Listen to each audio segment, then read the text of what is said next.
Quelques clés de discernement. Nous vivons la fin de l'ère de l'Église, que nous appelons communément la fin des temps. Et comme annoncé par les Écritures, nous observons et bénéficions d'une avalanche de paroles prophétiques délivrées à travers le monde entier. C'est une bénédiction inouïe, mais elle s'accompagne d'une responsabilité et d'un danger. La responsabilité de faire l'effort de comprendre ce que le Seigneur veut nous dire, et le danger d'être trompé par l'ennemi, par des paroles mensongères qui ne viennent pas de l'Esprit Saint, mais d'esprits malins de tromperie, ou de l'esprit humain qui se leurre lui-même en raison de ses propres convictions erronées. Au travers des réactions et questions suscitées par mes publications, je constate que beaucoup de mes frères et sœurs sont plongés dans une telle confusion qu'il leur est parfois très difficile de distinguer le vrai du faux. Dans ce contexte, je me suis sentie poussée par l'Esprit à partager des éléments de discernement qui, je l'espère, pourront en aider un maximum. Une fois votre analyse effectuée par ces outils, je prie que vous vous sentiez plus serein en cherchant le Seigneur sur une parole pour discerner si elle est véritable et authentique. Premièrement, la coexistence de plusieurs interprétations authentiques et véritables dans les prophéties et révélations de Dieu. Il est important de comprendre que la parole de Dieu a été transmise par l'Esprit de Dieu, puis couchée sur le papier des premiers parchemins en hébreu, puis plus tard en hébreu et en grec pour le Nouveau Testament. Ces deux langues sont remarquables de complexité et permettent de véhiculer une grande quantité d'informations, au point que la traduction de ces langues dans nos langues contemporaines a pour effet d'appauvrir et restreindre de façon notoire la portée et les significations contenues dans les écrits d'origine. Pour ce qui est de l'hébreu, cette langue s'avère en fait plus céleste qu'humaine, et elle se révèle être encryptée d'une sagesse et de secrets spirituels étrangers à l'homme, et qu'il a dû et doit encore longuement examiner pour parvenir à en extraire l'essence. En effet, cette langue se distingue par de nombreuses particularités fascinantes, l'une d'entre elles étant que les 22 lettres de l'alphabet hébreu ont elles-mêmes un sens particulier et qu'un seul et même mot comporte de nombreux sens, dont souvent un sens donné et son contraire antinomique.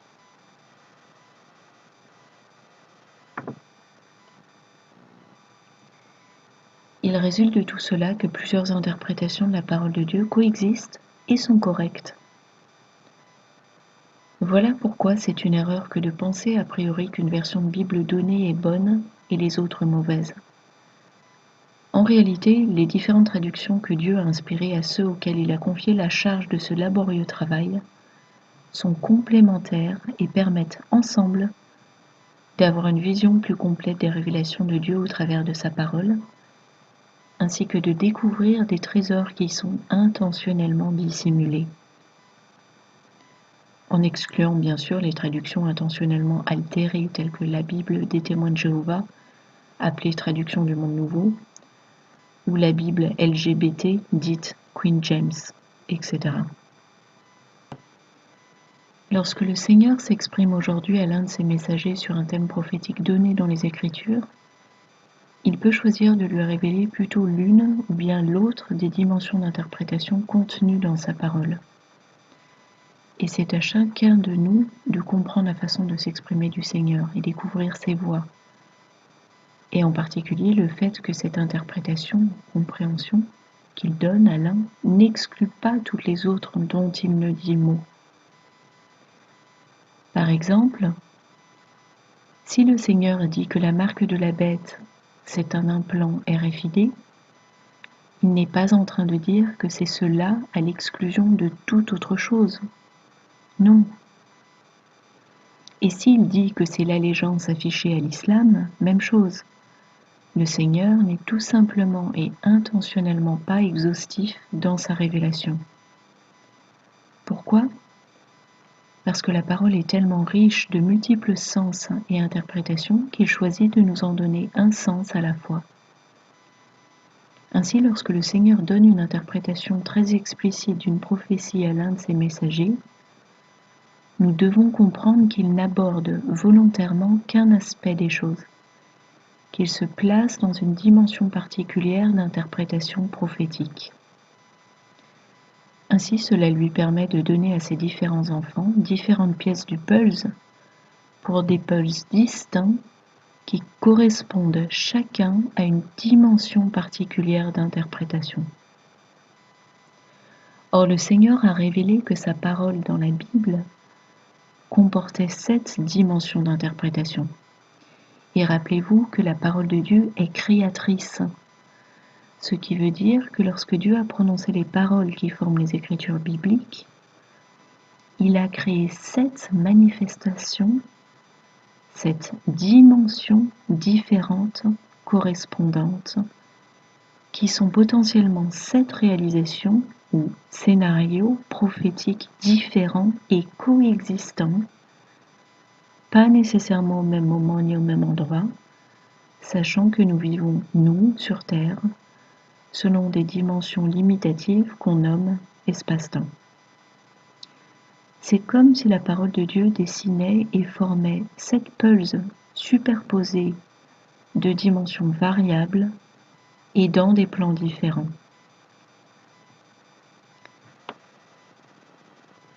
Plusieurs aspects s'inscrivent dans ces 7 dimensions d'interprétation de la parole et méritent d'être gardés en mémoire pour l'exercice de notre discernement.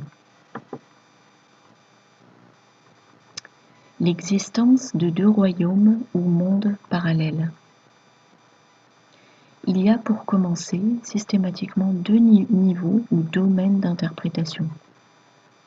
Le monde physique que nous expérimentons sur Terre et qu'on appelle également le monde matériel ou monde naturel, et le monde spirituel qui est le royaume du divin et de l'esprit.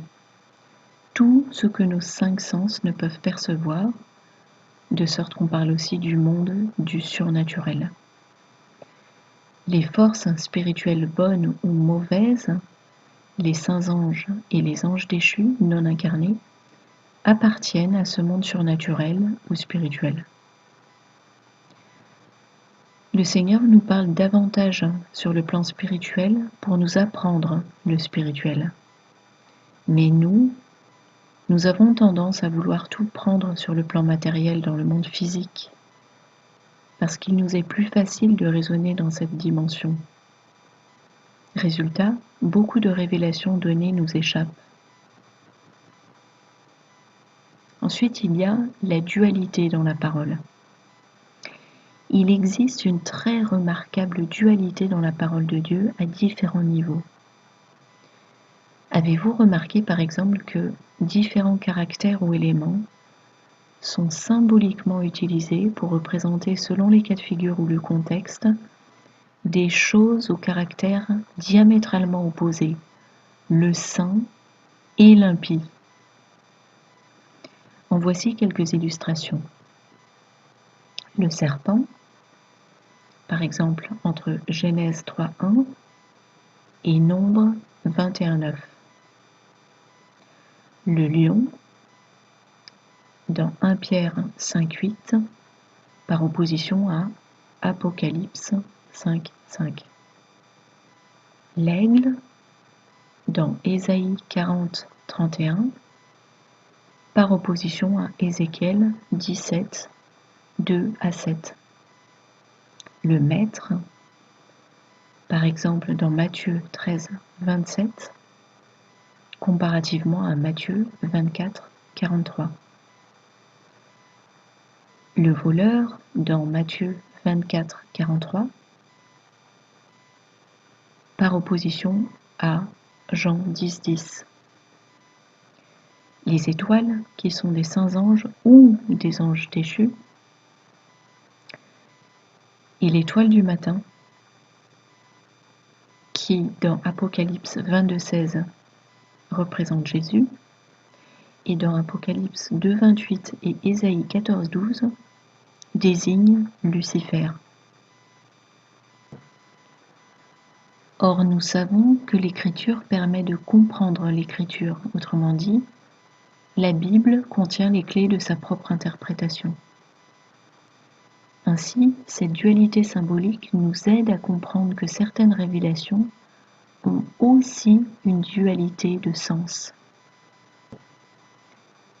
Prenez par exemple le cavalier blanc d'Apocalypse qui apparaît au premier sceau.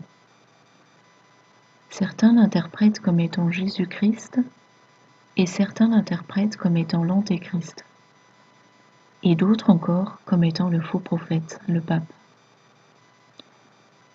Et mon propre discernement me dit qu'ils ont absolument raison dans tous ces cas de figure.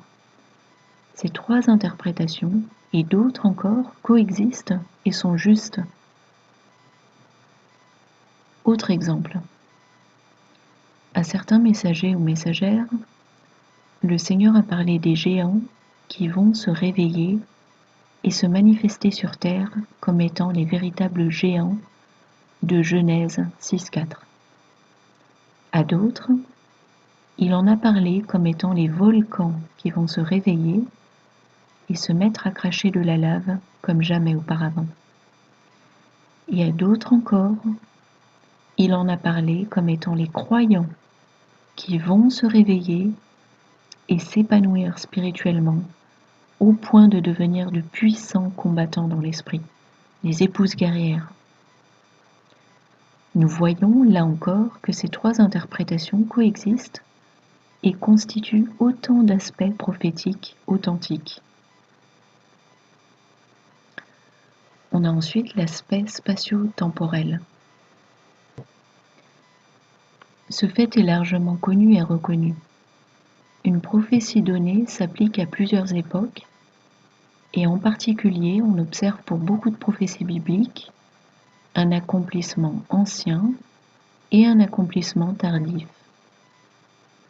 L'accomplissement ancien se présente comme une préfiguration pour les événements de la fin des temps que nous vivons et nous servent donc d'éclairage et d'avertissement. Quant aux prophéties d'Apocalypse, elles décrivent plusieurs plans de réalisation, plusieurs scénarios qui se réalisent sur des lignes de temps différentes. Autrement dit, une prophétie donnée révèle plusieurs scénarios qui ont eu ou qui auront lieu à des époques et lieux différents sur Terre. En plus de s'appliquer à différentes époques, une même prophétie peut s'appliquer soit isolément de façon exclusive, séparée des autres éléments descriptifs, narratifs qui l'entourent, soit à plusieurs endroits différents distincts. Et enfin, à des échelles différentes, des jugements de gravité ou d'ampleur variables. Illustration. Pensez aux nombreuses prophéties d'Apocalypse. Certaines semblent s'être déjà produites isolément en certains lieux sur Terre. Par exemple, les nombreux chrétiens morts en martyrs en terre d'islam, les épidémies ravageuses, les famines, les eaux amères remplies de radioactivité ou de sang, etc. On peut le comprendre par la multiplicité de sens contenus dans la parole.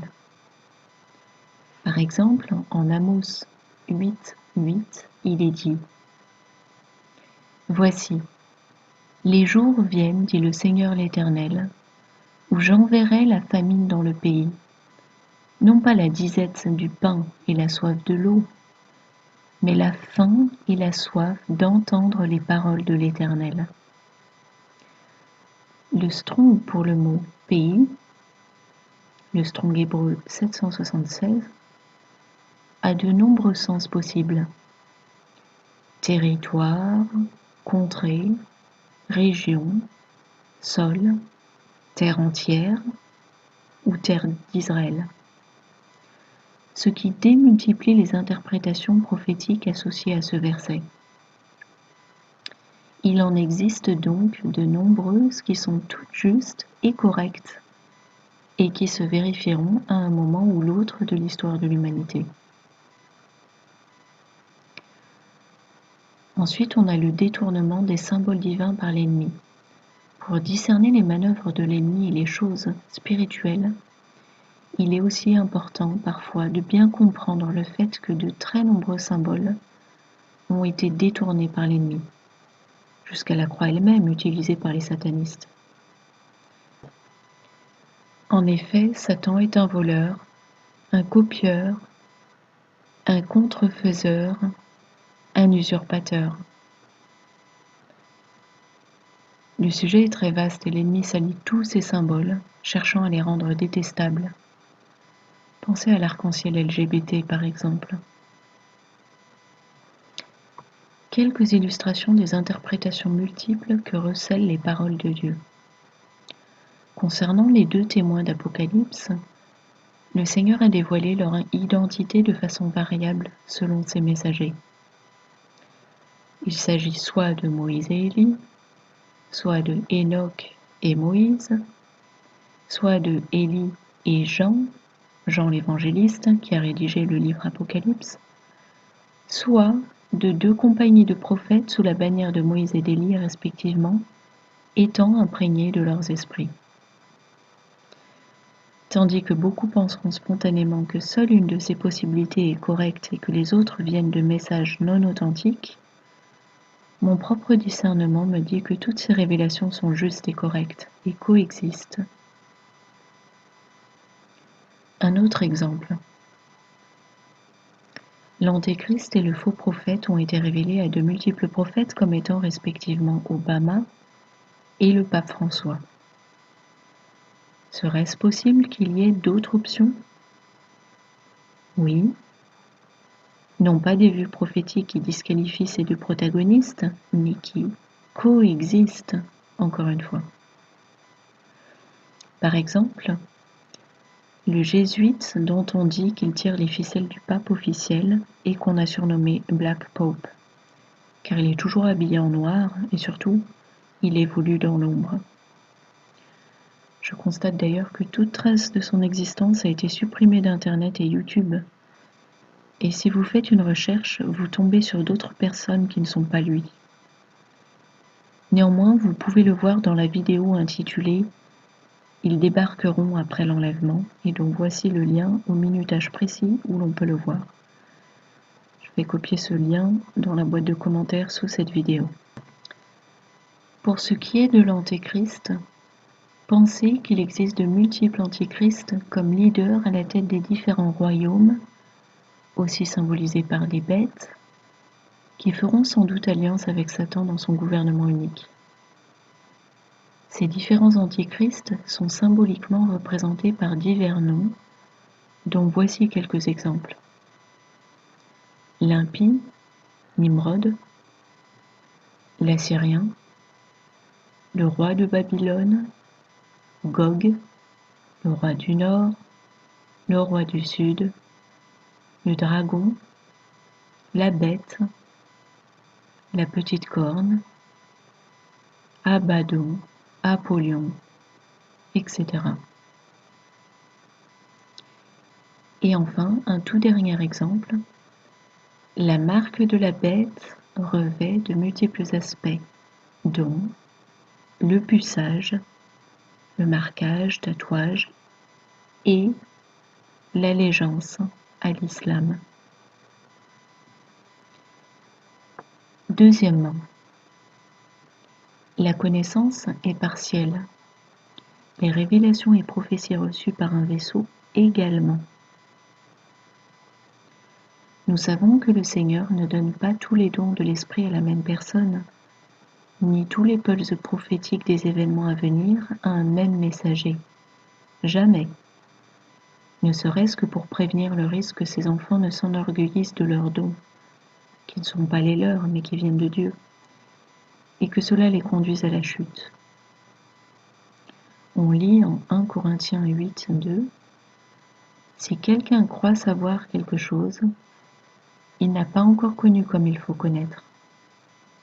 Et en 1 Corinthiens 13,9, « Car nous connaissons en partie, et nous prophétisons en partie. » Les prophètes se caractérisent notamment par l'onction prophétique reçue. Mais leur discernement peut être émoussé selon leur façon de vivre plus ou moins proche de Dieu, et surpassé par d'autres parmi leurs frères en Christ qui ont été dotés d'un plus grand don de discernement.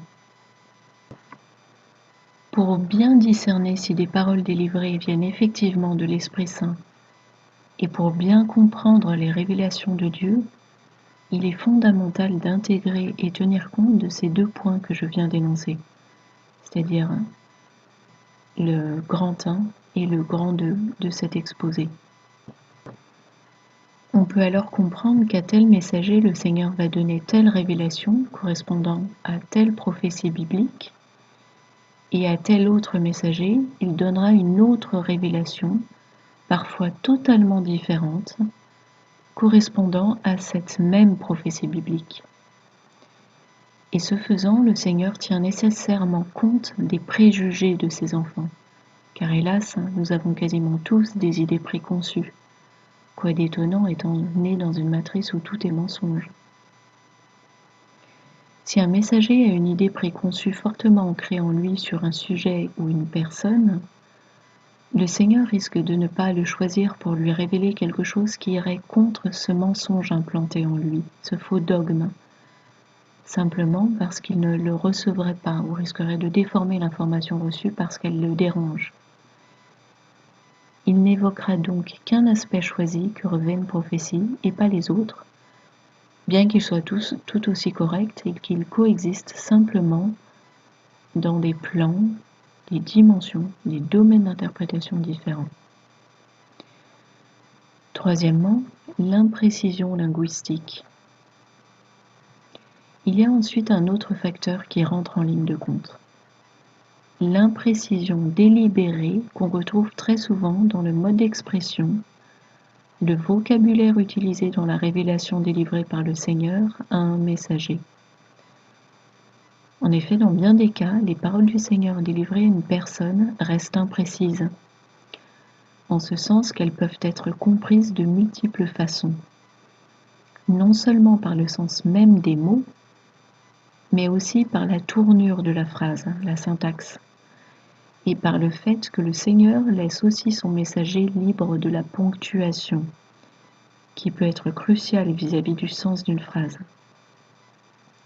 Parfois même, et pour certaines personnes, le Seigneur ne dicte même pas ses propos, mais délivre seulement une compréhension à son messager et le laisse mettre en forme l'idée communiquée. Alors, pourquoi le Seigneur permet toutes ces choses qui semblent être des failles à une bonne transmission de ses messages? Parce qu'il veut qu'on médite ses paroles et qu'on le cherche en prière, mais aussi parce qu'il peut insérer ainsi de multiples sens et interprétations dans une même parole, selon à quoi ou selon à qui on l'applique. Bref, comme dans les Écritures de la Bible. Prenez conscience que le Seigneur sait toutes choses. Absolument rien ne lui échappe. Et cette façon qu'il a de procéder n'est pas hasardeuse, mais tout à fait intentionnelle. À nous d'apprendre ses voies et ses manières de faire. Par exemple, lorsque le Seigneur dit qu'il va détruire l'Amérique, certains pensent que l'Amérique va être totalement anéantie, rayée de la carte. Alors que détruire veut aussi dire saccager, sans forcément que ce soit une destruction totale qui ne laisse aucun vestige.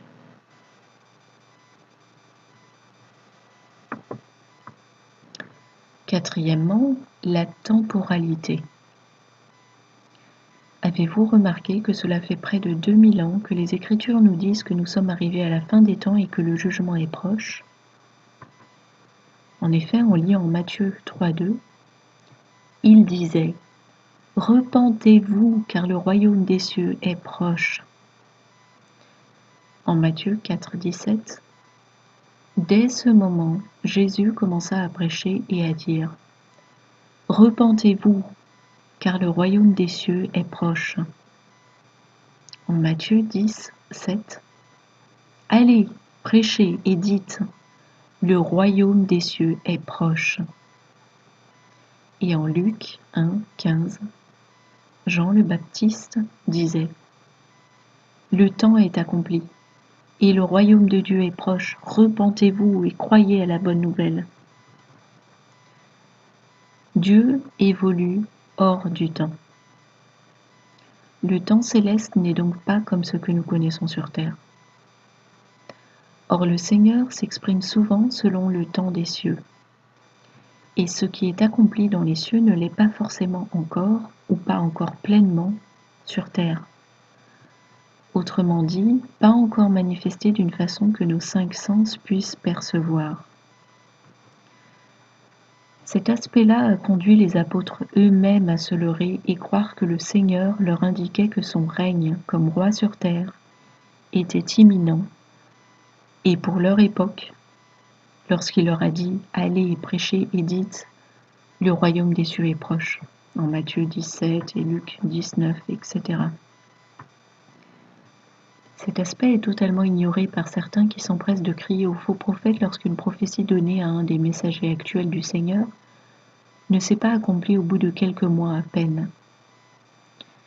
Ils oublient aussi que les messages du Seigneur doivent préalablement avoir eu le temps de se répandre à travers les masses et à travers les peuples pour toucher le plus grand nombre, ce qui prend quelques années. Et ils sous-estiment le fait que 10 années de délai, par exemple, est effectivement très court au regard de la gravité des menaces de jugement apocalyptique annoncées. Autre exemple. Il est écrit que nous sommes déjà ressuscités avec Christ et assis dans les lieux célestes à la droite du trône de Dieu. Qui peut dire qu'il en a conscience et en fait l'expérience en son être? Pourtant, c'est un fait dans le monde céleste. C'est déjà une réalité dans le royaume spirituel. Voir Colossiens 3:1 et Éphésiens 2:6. En fait, ce qui s'accomplit sur terre est toujours la conséquence, ou autrement dit, une manifestation en aval de ce qui s'est préalablement produit dans le royaume spirituel. Et la réalisation correspondante dans le royaume physique se manifeste dans de multiples domaines, en différents lieux selon des calendriers qui varient, et même selon plusieurs schémas temporels à de multiples époques de l'histoire de l'humanité. C'est pourquoi certains parlent de déroulement prophétique cyclique. Pour vous aider à concevoir cela, pensez à la façon dont Dieu a conçu sa création selon des cycles. Les jours, les semaines, les mois, les saisons, printemps, automne, hiver, qui se succèdent et se répètent sans cesse. Vous voyez donc bien que tous ces facteurs peuvent générer une multiplicité de scénarios prophétiques sur Terre pour une seule et même prophétie. Hélas, le fait de ne pas saisir cette réalité conduit les croyants dans des débats incessants et inutiles sur celui qui détient la bonne interprétation des choses pour une prophétie donnée, sans voir et comprendre que dans bien des cas, les divers scénarios proposés sont valables et corrects. Illustration. Satan a-t-il déjà été jeté sur terre? Selon la Bible en Genèse, oui, depuis l'époque d'Adam et Ève. Voir Genèse 3, 14. Selon la Bible dans les Évangiles, oui, depuis l'époque de Jésus sur terre. Voir Luc 10, 18 et Jean 12, 31. Selon la Bible dans Apocalypse, non, pas encore. Et cela aura lieu à la venue des grandes tribulations. voir Apocalypse 12, 9. Et il fut précipité le grand dragon, le serpent ancien, appelé le diable et Satan, celui qui séduit toute la terre. Il fut précipité sur la terre, et ses anges furent précipités avec lui. Ensuite, selon différents messagers ou prophètes contemporains, oui, Satan a déjà été jeté sur terre. Et enfin, selon d'autres messagers et prophètes contemporains, non, Satan n'a pas encore été jeté sur terre. Et dans le même ordre d'idées, quand le jugement de Dieu sur l'ère de l'Église a-t-il lieu? A-t-il commencé à l'époque de Jésus? Voir Luc 10, 18 et Jean 12, 31.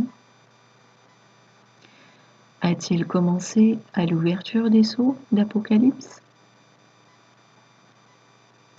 Ou bien va-t-il commencer lorsque les trompettes seront sonnées? Voici les versets que je viens d'indiquer. Luc 10, 18, selon la version Louis II.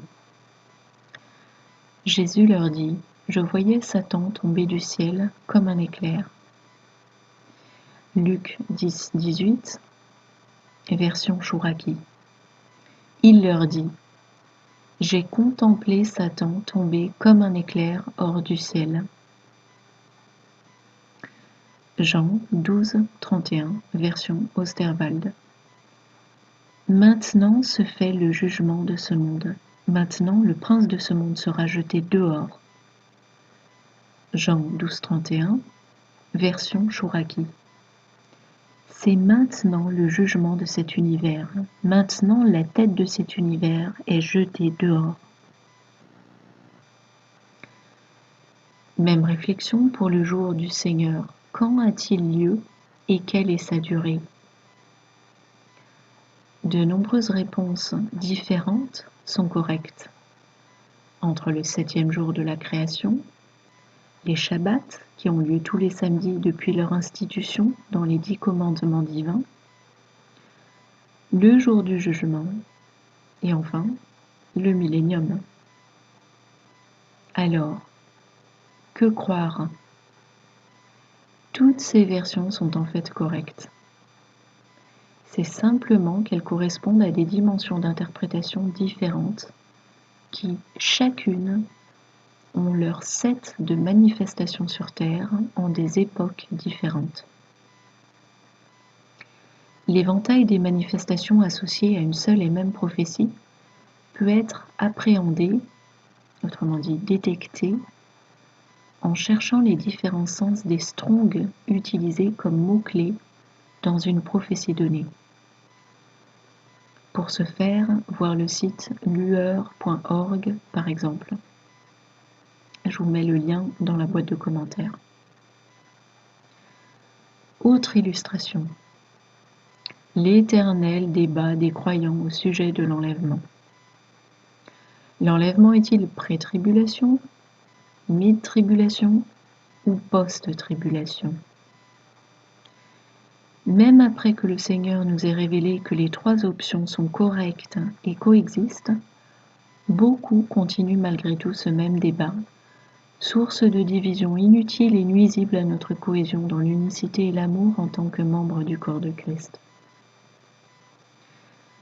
Sachant qu'il existe 3 enlèvements spécifiques, on devient capable de discerner que les différents passages prophétiques qui discutent de l'enlèvement nous donnent en fait des informations sur chacun des 3 enlèvements, des 3 types d'enlèvements. Mais ces informations sont différentes car elles proviennent de différentes dimensions ou plans d'interprétation de la prophétie en question. Par exemple, les 3 types d'enlèvement auront lieu dans un contexte de ténèbres, mais pourtant, ce sera différent dans chaque cas. Les ténèbres se manifestant selon toutes les nuances possibles associées à ce terme de ténèbres, c'est-à-dire ça peut être absence de lumière, égarement des esprits loin de la vérité, présence démoniaque dans l'atmosphère, suppression de la lumière des astres, soleil et lune et étoiles, absence de lumière électrique, obscurité de la nuit, détresse de l'âme extrême, etc. Cinquièmement, les destinataires d'une parole. Le Seigneur, selon le messager et les messages qu'il délivre, s'adresse rarement à chaque personne sur cette terre. Pourquoi ? Tout simplement parce qu'étant tous différents, notre état de cœur, notre relation avec lui et notre maturité spirituelle en lui varient. Et nos destinées peuvent aussi être très différentes. Mais il ne précise pas systématiquement, loin s'en faut, à qui il s'adresse. Car il attend de nous que nous distinguions nous-mêmes ce qui s'adresse à nous et ce qui ne s'adresse pas à nous ou notre cas. On peut le comprendre. Il nous a dotés de bon sens et de capacité à raisonner, et il veut qu'on se donne la peine d'écouter attentivement ce qu'il nous dit. On peut parfois avoir la fausse impression que le Seigneur se contredit entre deux messages, simplement parce que son angle de vue est différent, son approche, son angle de vue, selon les faits recherchés, ou simplement parce qu'il s'adresse tantôt à un groupe de personnes donné et tantôt à un autre groupe de personnes très différents. Par exemple, le Seigneur peut dire à l'Amérique que son destin est très sombre, parce qu'il cible plus particulièrement l'impact sur cette nation qu'ont les non-croyants qui soutiennent l'avortement. Et dans un autre message, dire que le sort de l'Amérique est plein d'espoir, parce qu'elle se tourne vers lui en parlant des chrétiens endormis, tièdes, compromis ou complaisants, qui sont en train de changer leur voie et reviennent vers le Seigneur comme leur premier amour. Les deux messages semblent antinomiques et incompatibles, et pourtant être authentiques, car en fait ces deux réalités coexistent. Il est important donc de savoir dans quel contexte on se situe et qui sont les récipiendaires des malédictions ou des bénédictions prononcées. Il ne faut pas oublier non plus que toute situation est évolutive, rien n'est fixe. Donc le message du Seigneur doit toujours être replacé dans ce contexte multidimensionnel. Pensez aussi que le message est délivré à un moment donné, mais vous le lisez à un autre moment. C'est pour ça aussi que le temps narratif utilisé dans un message prophétique peut être très subjectif. En outre, les différents peuples sur cette terre ont chacun des destins particuliers, de sorte qu'une personne vivant dans un pays donné peut ne pas être incluse dans certaines recommandations du Seigneur, ni concernée personnellement par certaines révélations. À chacun de s'interroger à ce sujet et, en cas de doute, d'y réfléchir en prière avec le Seigneur. Sixièmement, prérequis pour discerner l'authenticité d'une révélation donnée. Avoir un minimum de connaissances bibliques est nécessaire, c'est évident, puisque la Bible est notre fil à plomb. Il faut faire l'effort de repousser toute idée préconçue. C'est un énorme frein pour accepter et comprendre les révélations données. Il est vraiment important d'identifier les croyances implantées en nous depuis notre plus tendre enfance.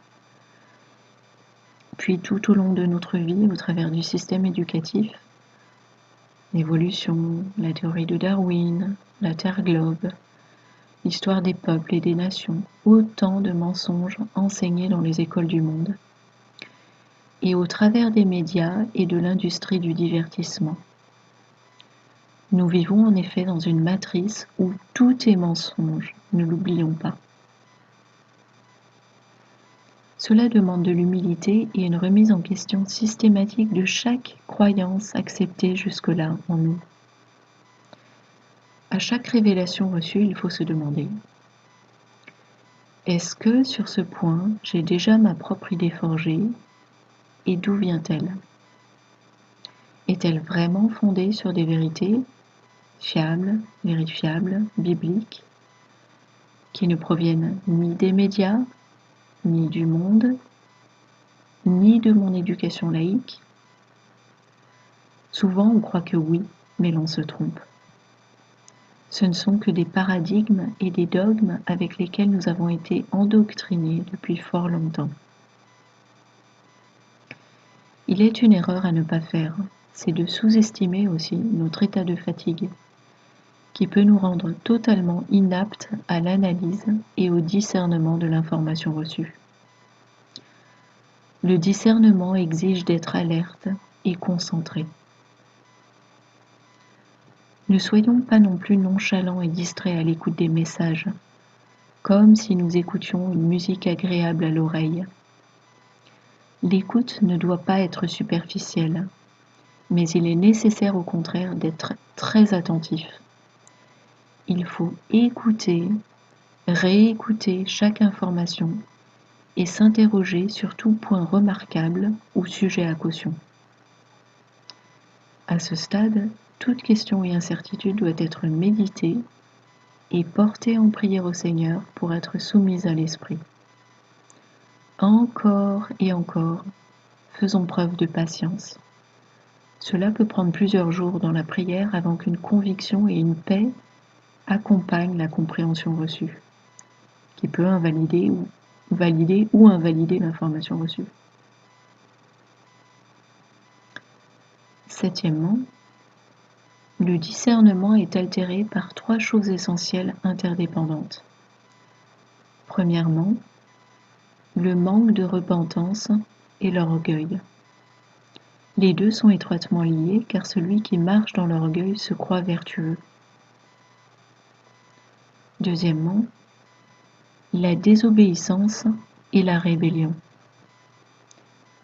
Troisièmement, le fait d'avoir des alliances mondaines, c'est-à-dire le fait d'entretenir une relation plus ou moins étroite avec des choses du monde ou des personnes charnelles non consacrées au Seigneur. Toute compromission, toute complaisance avec le monde et ses voies est une occasion pour l'ennemi de nous tromper. Satan est le père du mensonge. Jean 8, 44. On lit en 1 Samuel 15, 23, selon la version liturgie, « La révolte est un péché comme la divination. La rébellion est une faute comme la consultation des idoles. Parce que tu as rejeté la parole du Seigneur, lui aussi t'a rejeté, tu ne seras plus roi. » Et ce même verset 1 Samuel 15, 23, selon la version Semeur, « Car l'insoumission est aussi coupable que le péché de divination, et la désobéissance aussi grave que le péché d'idolâtrie. Puisque tu as rejeté les ordres de l'Éternel, lui aussi te rejette et te retire la royauté. » Les trois éléments précités vont ouvrir la porte aux forces des ténèbres et leur donner libre accès à nous, permettant ainsi à des esprits de mensonge de nous murmurer n'importe quoi, de projeter toute forme de tromperie dans notre esprit, et même jusqu'à se faire passer pour la voix de l'Esprit Saint. Et le Seigneur les laissera faire, car nous nous placerons alors sous le coup d'une loi spirituelle qui s'applique dans ces cas de figure. Voilà pourquoi la pleine consécration et l'obéissance sont si cruciales pour chacun de nous en général qui aspirons à être comptés comme épouses, et pour les messagers du Seigneur en particulier. Et voilà pourquoi il y en a tant qui, tout en étant de véritables prophètes choisis par Dieu et oints pour l'entendre, se laissent parfois tromper et véhiculent alors des messages totalement ou partiellement corrompus. C'est pourquoi à la fin des temps où nous nous trouvons maintenant, même des élus peuvent être trompés, ce contre quoi nous met en garde le verset de Matthieu 24, 24. Le mot de la fin. Cet exposé est certainement très imparfait et il est très loin d'être exhaustif. Beaucoup d'autres éléments me sont venus à l'esprit, mais pour qu'ils ne deviennent pas trop longs et rébarbatifs, je vais m'arrêter là. J'espère juste qu'il n'est pas trop confus et qu'il pourra vous aider d'une façon ou d'une autre. Au Seigneur soit toute la gloire. Amen.